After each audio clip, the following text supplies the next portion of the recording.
यदि आप होटल में चेक इन करते समय फ्रंट डेस्क के कर्मचारी आपको बताएं कि आपके कमरे में कोई समस्या है तो आप क्या करेंगे? काली के छोर पर अब तक केवल वह अंतिम कमरा ही बचा है, तो आप इसे कैसे चयन करेंगे? मैं एक बिक्री प्रबंधक हूँ। मुझे अक्सर हेनान के विभिन्न क्षेत्रों में बिक्री करनी होती है। याद है 2019 की गर्मी में कंपनी ने मुझे लॉयांग के एक छोटे काउंटी में व्यवसाय संभालने भेजा था। वह एक नया स्थापित बिक्री स्टोर था। स्थान अपेक्षाकृत दूर था। जब मैं वहां पहुंचा तो शाम के 7 बज चुके थे। समय की देरी को ध्यान में रखते हुए मैंने निर्णय लिया कि अगले दिन सुबह काम शुरू करूंगा। उस दिन भारी बारिश थी और गाड़ी लंबे समय तक चलानी पड़ी। मुझे अत्यधिक थकावट महसूस हुई।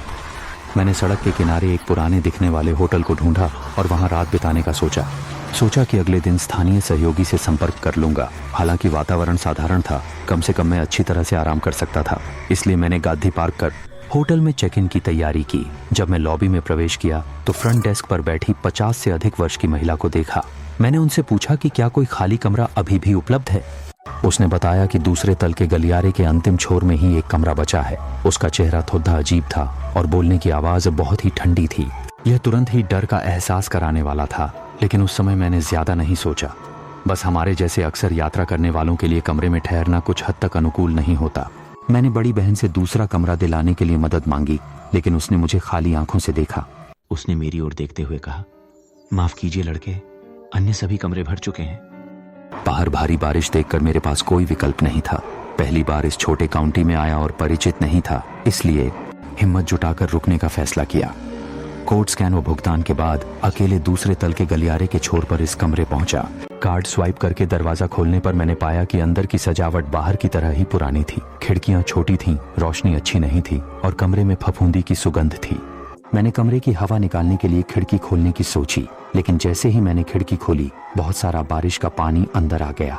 इसलिए मैंने फिर से खिड़की बंद कर दी। मैं बहुत थका हुआ था। शाम को हल्के में पैक फास्ट फूड खाकर जल्दी आराम करने गया। आधी रात नींद में सोते समय अचानक गड़गड़ाहट की आवाज ने मुझे जगाया। उस समय मैं भी मूर्छित था। जैसे ही मैं कंबल को चारों ओर ओढ़कर सोने की तैयारी कर रहा था, मेरी दृष्टि के कांधे से मैंने देखा कि खिड़की अजीब तरह से खुल गई थी। सोने से पहले मैंने दरवाजा बंद किया था। क्या चोरी करने वाला अंदर आ गया? बाहर अभी बारिश हो रही थी। अगर कोई खिड़की से आया होता, मेरा मानना है फर्श पर बारिश के पानी के निशान होने चाहिए थे। इसलिए मैं उठकर बत्ती जलाया। मैंने पूरे कमरे की बारीकी से जांच की, लेकिन कुछ भी नहीं पाया। इसलिए मैंने खिड़की फिर से बंद कर दी और फिर से लेटकर सोने की कोशिश की।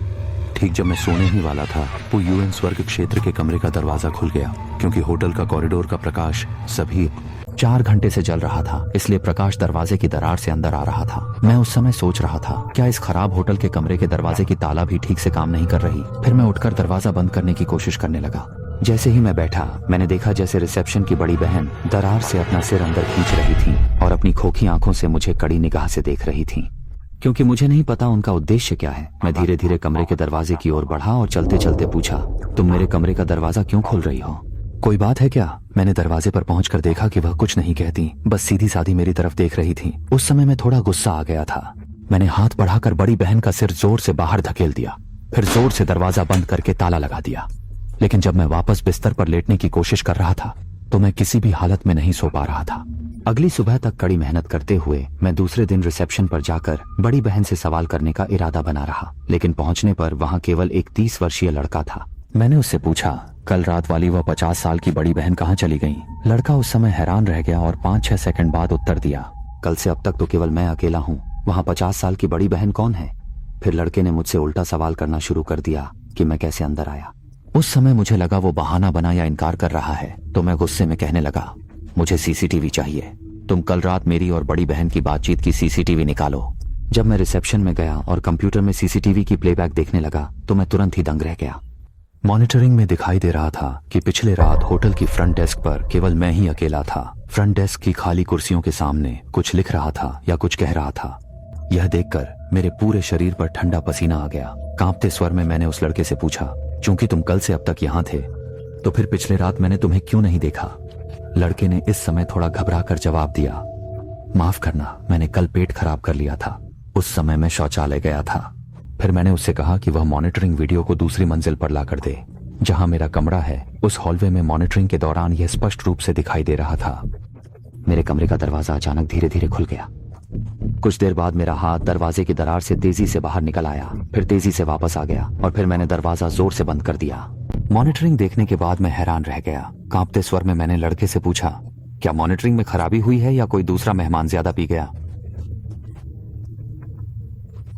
लेकिन लड़के के अगले शब्दों ने मुझे बर्फ के गहरे कुएं में गिरा दिया।